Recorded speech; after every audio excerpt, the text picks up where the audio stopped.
Yeah.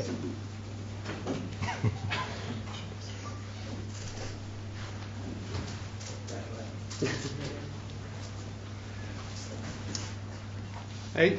Oh, we're starting. All right, I thought you were going to. Okay. Who starts? That's a good question.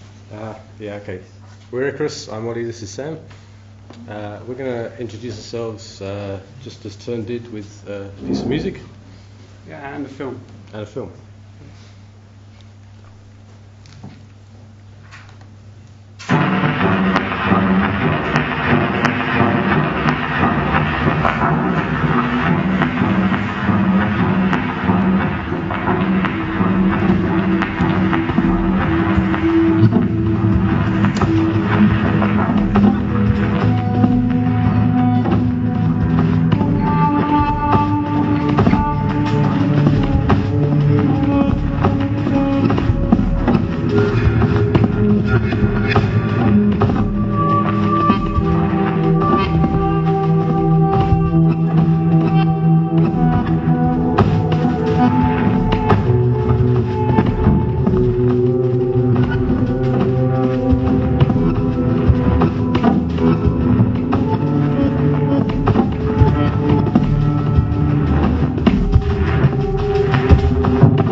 That was just a quick introduction.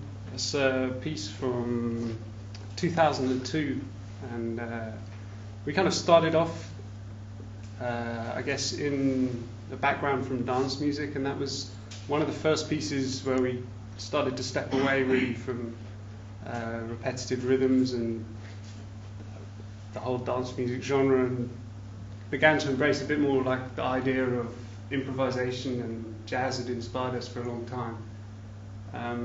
And so what we're going to talk about tonight is a project for that we've been working on at Steim for a record which has 1,000 different versions. So it's kind of an embodiment of what we've been doing over maybe the last 10 years or so, which through our performances and through embracing various different ideas about music making, to try and bring the performance to the medium of the record in a way that seemed relevant to us now. So again, Turn was talking earlier on about the future of recorded music, and I guess perhaps we're just trying to poke some ideas out. But yeah, so this is just a bit of background. That was from 2002, as I was saying. And yeah, those 4 albums are really the albums where it was all about experimenting with generative music, algorithmic music, trying to make the computer into a performance instrument more than in a sense of just pressing buttons. So trying to embody it with some capabilities of chance operations and a kind of musicality, we like to think of it. Anyway, I shall hand over to Ollie. Me? Are we done with this slide? Yeah, I guess.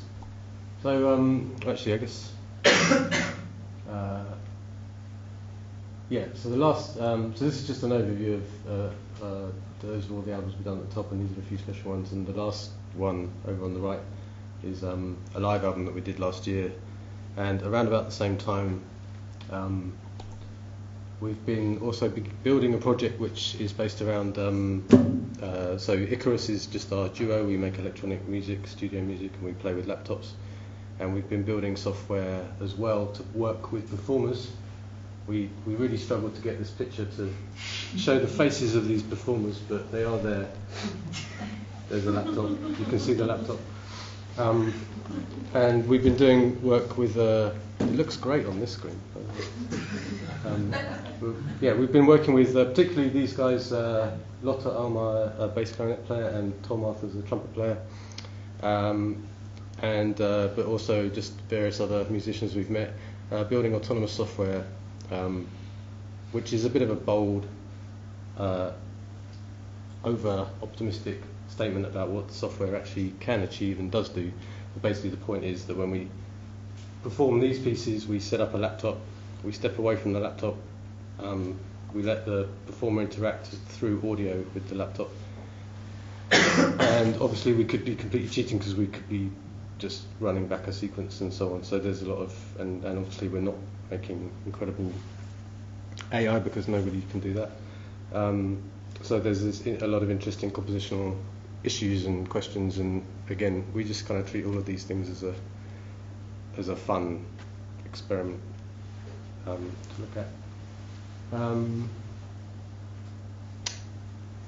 That's it for that, I guess. So following on from that area of interest, which is partly generative music, writing programs that just generate things, and partly reactivity and so on, and also following on from our live performance, where we manipulate those kinds of generative processes, we struck upon this idea. We decided we really needed to actually make a studio album. We haven't really worked together for the last couple of years, partly because selling records is very hard. And so we wanted to do something interesting because we were always curious, and but we also really wanted to make a studio album. We really wanted to sit down together and compose music like we did. Probably the last time was 5 years ago or something. So we came up with this idea of the fact that it would probably just be an MP3 release. It probably wouldn't really be on a CD. It wouldn't be on vinyl. And so there's a lot of possibilities about how you can release that. And the idea we wanted to look at was variation. So this is a sort of really popular theme at the moment. A lot of people are looking at biologically inspired systems, which is something that I've been in Australia doing research, and I've been working with the guy that made this artwork. Again, that's not really showing up very well. Generating biologically inspired structures in software using real artificial evolution, as in it really is evolution, but it's not biological, it's not in nature, but evolving code that makes these structures. At the top, I mean, this is just a classic art, well, it's not an artwork, it's a real scientific work, but obviously the reference point for most of this work is nature and the variation you get in nature. Top right, this is a classic interpretation of that in a visual kind of creative realm, which is actually done by Richard Dawkins, or at least developed by Richard Dawkins. I'm not sure if that is his own work. Producing variations of images by selecting. And it's a very interesting area at the moment. People are using it in design, where so these examples are actually evolved aesthetically. These are actually just designed by taking a structure like a spoon and defining a bunch of parameters that explain what that spoon will actually look like. So the length, the spooniness of the spoon, I don't know. And so these are just parametric designs. This is just a process of parametric design. And that was the thing that we thought would actually be really interesting for this project. We've looked at things like this, and it's quite tricky. So we thought this would be simpler and more kind of approachable. So that was our goal, was to make a parametric album. Yeah, and I think the parametric idea is in part because there's this point, I think, where we've all got to in a certain sense where our music collections, whether you download it or have the access to music is so vast that it becomes completely unknowable. And at a certain point it just becomes statistics, or at a certain point it almost becomes random. And it seemed like to us there was this point about generating or creating something that had this ability to be vast, but at the same time was totally knowable. So when we talk about a parametric album, it's not something where we're using randomness to generate different versions of a state machine or a track and just randomly manipulate it. It's something where we envisaged actually designing every single state change so that we could predict over the 1,000 different variants how it might sound, but we wouldn't know exactly how it sounded. So there's also a kind of level at which the people listening to it are also the kind of feedback loop for us, and that maybe that became a kind of a larger community of listeners. Anyway, that was a kind of freewheeling idea that came out and moving swiftly on. Well, also the idea led to lots of ideas about what kinds of statements you could make by releasing music in that way. So one thing was that by making 1,000 versions of an album, you're making 1,000 separate recordings, and neither of us are that expert when it comes to music law. I think we've lost a lot more, lost out in a lot more situations through our lack of knowledge than we would have liked. But basically, a recording has rights associated with it, which if you compose a piece of music and a record label records it, or somebody records it, that there are separate rights associated with the composition, also the performance, and also the recording. So it became an interesting thought. When we release this music, we can sell it. We sell one copy of each album, only one copy of each version. Once it's downloaded, that's no longer available. The next one becomes available. And each person that downloads that actually owns that recording because they've bought it. That's what you're actually paying for. And that's an interesting thing, because when you're buying something now, you don't really actually have a clue what you're buying. You're buying bits, which you probably had on your computer because you illegally downloaded them anyway. So that gives, in a way, a sense of ownership back. So that person could even then sell on what they've bought. Just an idea. I mean, might not be of any use to anyone, but that was of interest to us. So we've been at Steim for the last 2.5 weeks, and we've been working together back in London for the last month, and we've been starting to build this system. And how did we do it? We're only halfway through, so we don't have a full answer, so we're just going to present what we've actually achieved so far. But here's the basic idea. This is our master dial. We decided, the first question I guess was what software to use and how to do this, and there's quite a few options now because there's lots of open source environments where you can get inside and hack around with the code, or there's scriptable environments and so on. But the one that probably a lot of people in this room know of is a program called Ableton Live, which is a beautiful piece of software to compose music in. And it also now has an add-on, which is the program MaxMSP. So you can make music in Ableton Live. You can add MaxMSP algorithms, which MaxMSP allows you to create your own algorithms, your own processes and sonic effects and so on. And you can work with both of those pieces of software at the same time. So it was an obvious choice. We looked into it a bit further. We realized that it would do everything we wanted to do, which is we compose a piece of music, but any piece in that composition can be remote controlled from a program that we create. So that's enough. Once we'd understood that was possible, that's enough to kind of get the go-ahead to work with that, and we're in the process of that now. It's obviously not such a smooth ride. So we have a master dial, and that dial is our variation dial. So over here it's 0, and over here it's 1,000. And while we're creating a piece of music, we can just turn this dial and choose which version of the album we're listening to. And obviously any piece of music you compose is in time. It has a timeline. So while you're turning this, you're not changing the place where you are in the track, you're just changing the version. So then we have to build a mapping from this dial to the rest of how the track is being controlled via the timeline. So you've got a 3D thing, a surface that you have to design. You have to design this surface that interprets that, and it also interprets the playback position in the track, and then you can take your data from that and do stuff with it. And the big question mark was, okay, we can build this part here, but we don't know what we're going to do with that. Yeah. Sorry, was the third dimension there?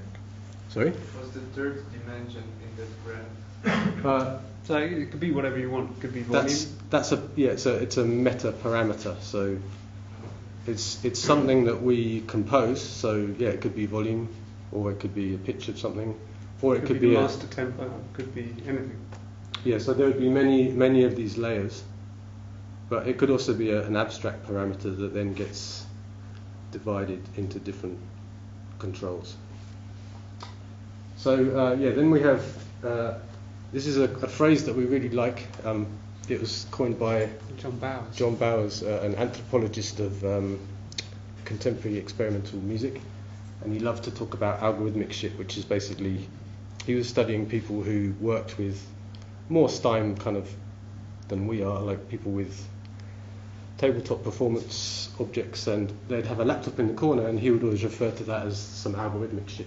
So you've got your guitar, and over there's some algorithmic shit, and he was very blasé about that, which is kind of nice, because you don't want to get too hung up about what you're doing in that area. So we have some mapping, some processes that take the numbers that we're drawing here, and this is back in the world of live, which is a nice clean studio environment, so we're just going to be controlling all of these things.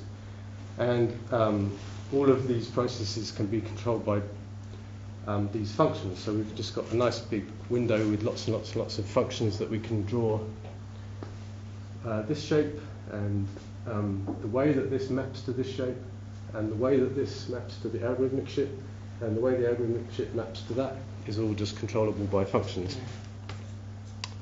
I think, going back to the meta control and your question, that I mean, it's obviously easy to imagine those kind of lines controlling volume or controlling, but then you can also set them up so that they're discrete. So that might go from 1 to 10, and those might be 10 different sequences that you have, or 10 different like presets for the entire state of the track. So you can use exactly this kind of interpolate, these type of breakpoints, to basically control pretty much everything. And so this is so basically within what you're seeing here on the left here would be the actual breakpoints within the track. So I can't actually remember which ones these are, but there'd be one for tempo, there might be one for volume, but then the one in the middle with all the crazy points on it is actually controlling a bunch of clips. So that index goes from 1 to 100, and there are 100 states that the machine is in, or can possibly be in, and just by simply going through that breakpoint and navigating through those things, you can change the complete state of the machine. And so then you see from the breakpoint on the top, that's our version index. So if you imagine that these ones down here refer to time within the track, this one on the top refers to not to time within the track, but to within the 1,000 different variants that we have. So at any point we can just twist the dial, go to a particular point, and it will interpolate between version 1 and so say we have 4 different points or 4 different states over the entire album.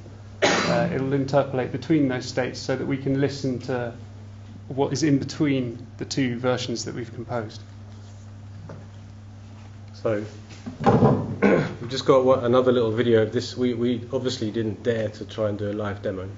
So from experience. So instead, I'll just play a clip of this whole thing in process, and I'll try and describe it as it's going, but I might... Will you play a bit and then... Okay, I'll play a bit first.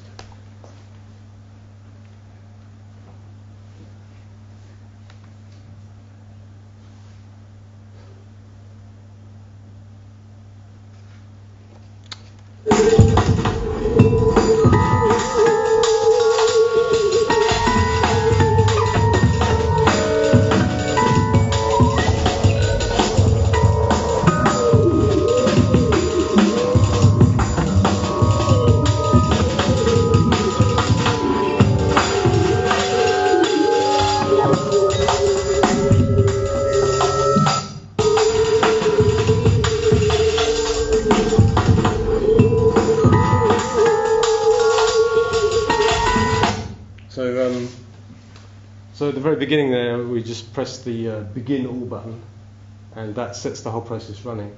And on the top right, file number 0 appears in the folder, the output folder, and the process starts running. So over here you've got your timelines. You might have any number of these. You've got so we're currently we're at track index 0, so the dial's all the way to the left, and that means we're interpolating between different versions of these lines. So at the moment, when you're at 0, we're just using this line, and that's what this is, just expanded.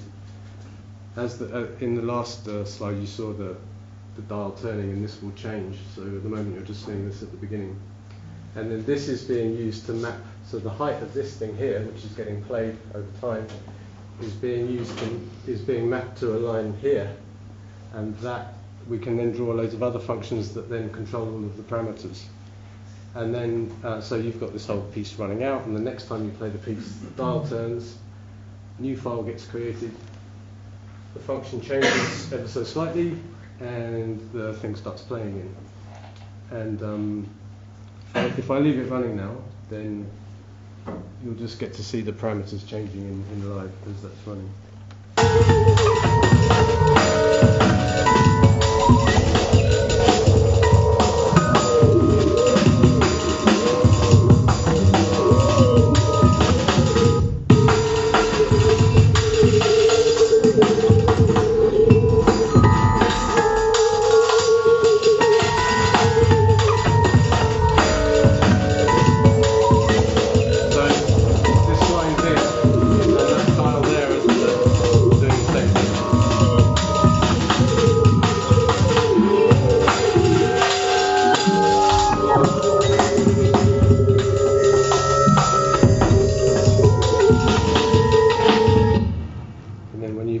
You can press end all, and you're done. So the additional process is actually to automate the end of each track, so that when you actually know when the track's finished, then that end version gets pressed, and then we just basically leave the computer running for 1 month.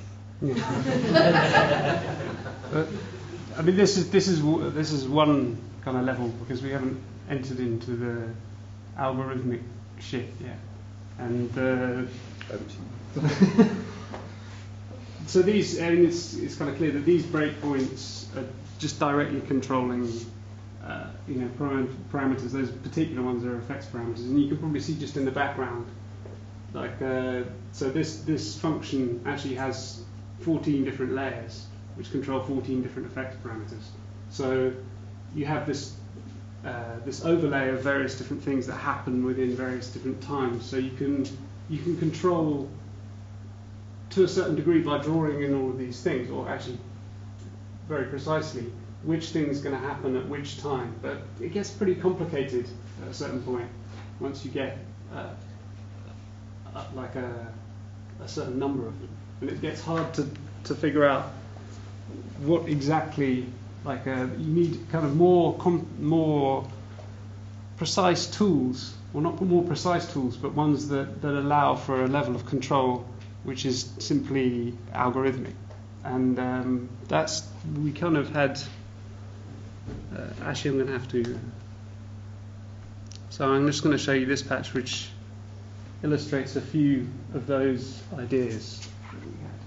So again, these are all totally deterministic things, and so obviously, like, for example, one classic scenario for us was that you've got this breakpoint and it's going from 1 to 10, and you want it to trigger 10 different clips. So you've got an integer that's going from 1 to 10, and you want to divide that up into 10 different things and tell one clip to turn off, one clip to turn on, one clip to turn off, and so you want complete control over that. And it's very simply just a binary encoding. So you've got like this is 1 to 1024, and it'll iterate through all of the different possible permutations, and you can just literally pick a number, and you know exactly that's gonna therefore trigger the right samples at the right time. But it's kind of, there's a certain pattern to that, and it's not necessarily massively useful in a lot of situations. And maybe there are situations where the overlap between different ways of triggering the clips is really desirable. So this is where does grey code come from? Yeah, it's the top one is the standard way you make a binary number, but it has these really sudden transitions, and we don't want sudden transitions when we're going through our versions. And the bottom one is a different way of encoding binary numbers, and it doesn't have sudden transitions. I don't know if that's obvious from the graph. It kind of has these overlaps. The difference is that the credit card only one digit at a time can change. Yeah. Exactly. It's like a kind of Towers of Hanoi kind of game. DC out of transmissions, out of serial transmissions. Is that was where it came from? Specifically for exactly the same thing. Ah, okay. Right. It's a very useful pattern. But and then so another thoroughly predictable but quite beautiful pattern that that actually Joel put us onto was and it's actually from Studio 2 was it's called it appears in acoustics, and it's quadratic residue distribution, and this is just done essentially by dividing a powered sequence by a prime number. And what's interesting about it is that it's palindromic. So you have this great pattern, and it has a phasing pattern within it, and then it also ends up being a palindrome, which is quite useful in, well, we've yet to implement this, but we hope it will be quite useful musically in terms of taking a sequence, starting it from any particular point, and knowing that you're going to end up at a certain point at the end. And so we devised from this a small step sequencer which has states. So each time it queries itself, and it queries the quadratic residue, and it says at 0 I stay the same place, 1 I go 1 step forward, 2 I go 2 steps forward, -1 I go 1 step back, and you get some nice temporal. It's very difficult to see, but you get some nice temporal patterns which are thoroughly predictable, and also have the ability to be kind of interpolated over large periods of time, which was kind of useful, we thought. And to further scramble the grey code, we actually wound up taking this pattern as well, and using it as a temporal scrambler for the grey code. So you see that within these examples, the lower bits are moving much faster, or changing much faster than the upper bits, and that's again perhaps something that's not very useful in terms of changing sequences. So those sequences would be changing all the time, and this one would be relatively not. But as soon as you start to shift those around using a predictable sequence like the quadratic residue sequence, you start to get like much more complex patterns that hopefully will work out to be very useful. So this is again all in development. So yeah, that pretty much concludes. So those ideas there, I mean, they're just, now that we've got to the stage where we have this big machine for composing, we're at the stage now of just working out useful ways to manage that. So those things may look like pretty, unpredictable or kind of cumbersome structures, but the point is that you can generate one, but you're still working in a creative environment like live, where you can listen back to what it does, you can tweak it, you can tweak the sounds that it's generating, and then you know that when you increment your version number, something will change in a fairly smooth way. Hopefully they become a bit like old friends after a while. You listen to yeah, they become intertwined. Yeah. So I think we're already way Thanks. over time. So that's a very brief overview of the project. You heard a tiny example playing when we were demonstrating what's happening. We've also got this has got an open wireless network now, and there's a folder with 1,015 second long tracks, which is like a first experiment. We could play a couple, or Yeah. not the whole lot. But I mean, we imagined everyone would be here with their laptops out and typing away, so we thought it would make sense for you to log in and just listen. But we'll save you the trouble.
Track 2, and it's not a very memorable sequence, but this is basically exactly the same. You won't hear any difference at all. And then we'll go. We're using obviously the same material for all of the tracks, although some things come in and out. We go a bit further. We're doing a lot of processes on the structure itself, not just on the parameters. So.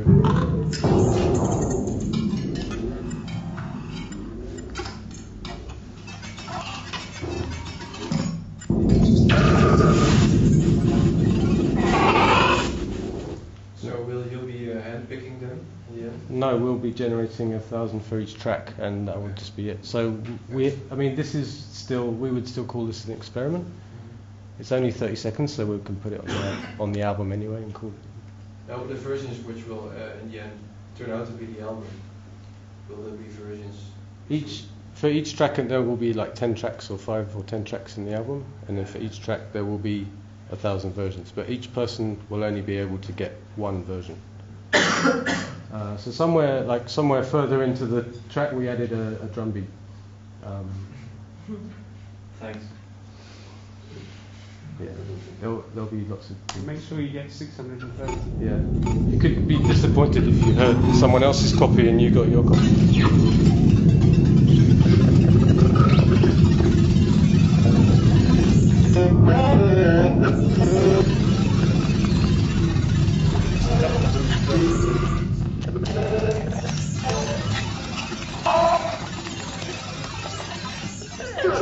It's not in yet.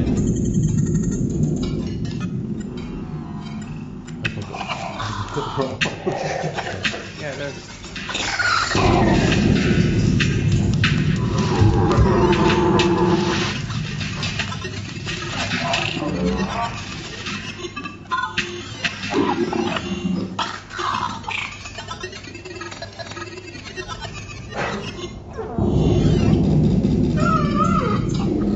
Yeah, not much of a drum beat, but if you dig around, you'll find the version for you.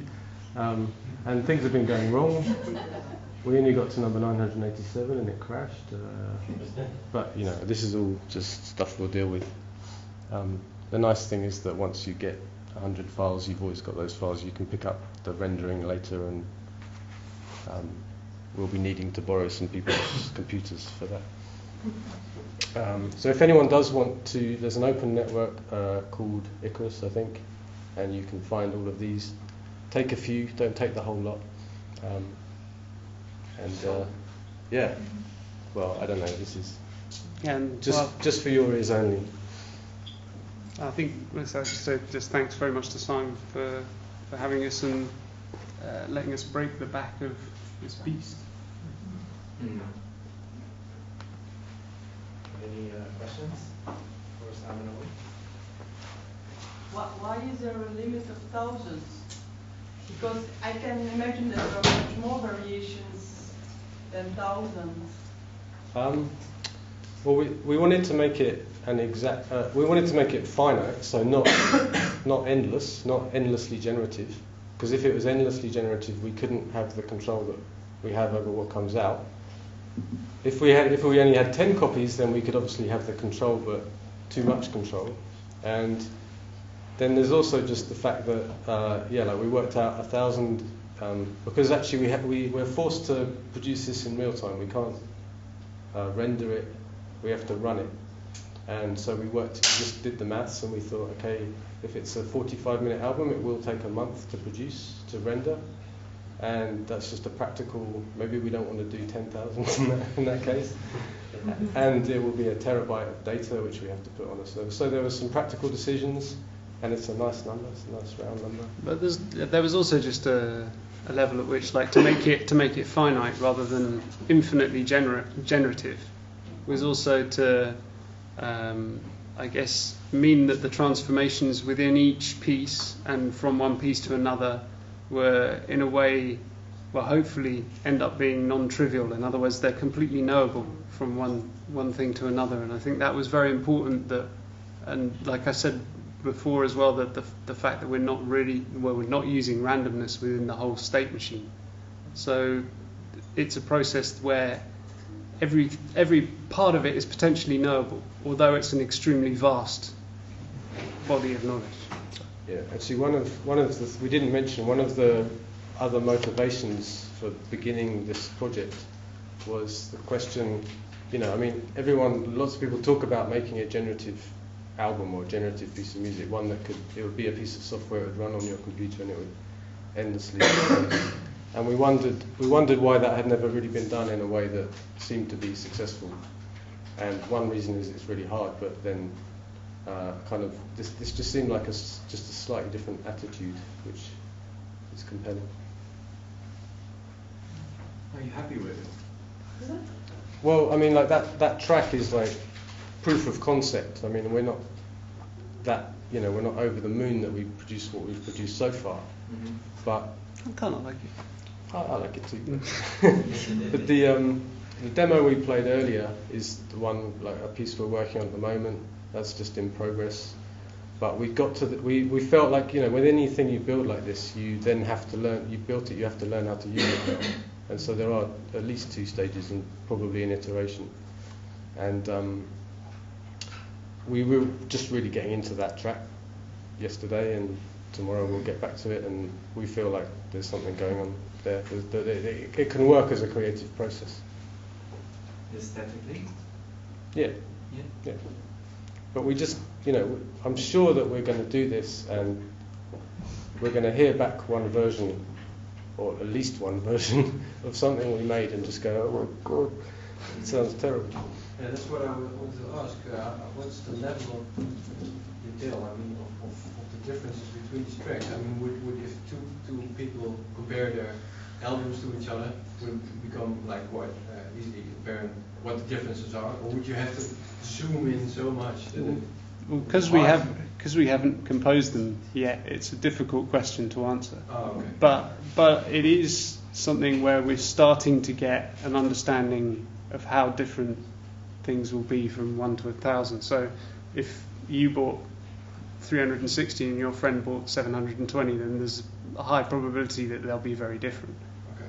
But hopefully within a coherent in a coherent way. So Yeah. The kind of things that you would expect to vary in tracks, or the kind of the parameters that are the pertinent parameters in those tracks, are the things that are varying, and they're varying in a way that's consistent with the musical content of those tracks. And so that's kind of where hopefully we'll be able to achieve that. It's a linear difference, yeah, between the albums, kind of. It's gradually diffusing from its not original, but the first render. Well, it could be linear, but we can also program. Yeah, I like that better, just to give you an opinion. I don't know if you care for that. But Yeah, sure. Yeah, so the way we've built that system now is in the simple case you could build the start point and the end point, and you do a linear interpolation. But there's actually, I mean, actually with those functions, there's many different ways that you can still do an interpolation. There's a lot of decisions. But then we have it set up, you can just choose any number of keystone points and then be interpolating. So it might go from 0 to 100, it will go to one extreme. 200 will be a different place. 300, there may be 10 different tracks that it moves through, and between those tracks it's interpolating. We just still don't really know because we're really just at the stage of beginning to see what is interesting and sensible. Could we show this first music piece? I think it was the first where you hear this sound moving, sort of, from left to right, and sometimes they come together, left and right, but it's this concept of just moving and then one thing comes closer to the other, but you can hear this silence, like you're showing this pre-flood almost. And you didn't really address, well, he asked, but it's the height. But you could make that, I don't know how to explain it really well, but yeah, with the curves. that comes back, that you have this basic point where you sometimes cross and people can recognize again. If they go from 300 to 600 or whatever, they can recognize again. Oh, now it's almost the same again. Yeah. Okay. Yeah, like a wave. So Yeah. So it could, yeah. I mean, there may be some things that just stay exactly the same the whole time as well. So, or that come in and that come and go in different versions. So, actually, we're really open to suggestions. Do you see this as a kind of alternate distribution model? Like, that seems like an obvious question, but like for re-fetishizing sound as an object so that someone feels like they have something that's precious and great? There's certainly the idea of something being precious. There was certainly that in there. I mean, and it definitely is a different distribution model, but whether it's a model for other people to be interested in using or not, we don't really mind. That's not really... Fetishizing is a big word. I mean, I don't know how many people fetishize their records, but I'd certainly like to think that, but I'd certainly like to think that it puts some questions out there about, like, what it means to release a record now, like, and also what the role of like the music maker is, like in a weird way. We kind of live in an era where multiplicity is like the kind of the state that we live in. It's not, there's not one of, this idea that there's the kind of Platonist idea of, the one object that is the archetype. Is that really a necessary concept anymore? So maybe that's a bit too. Let's wrap it up. Yeah. Well, thanks very much. We'll be around, so.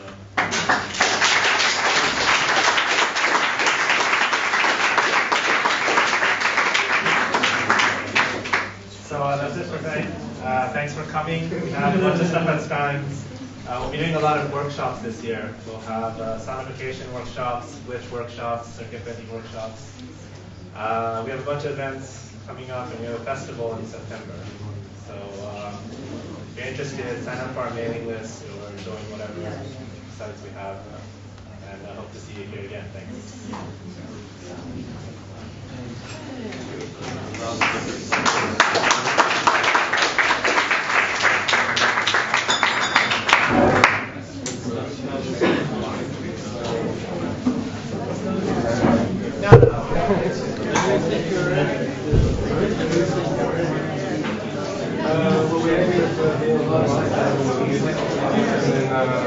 Not quite sure when.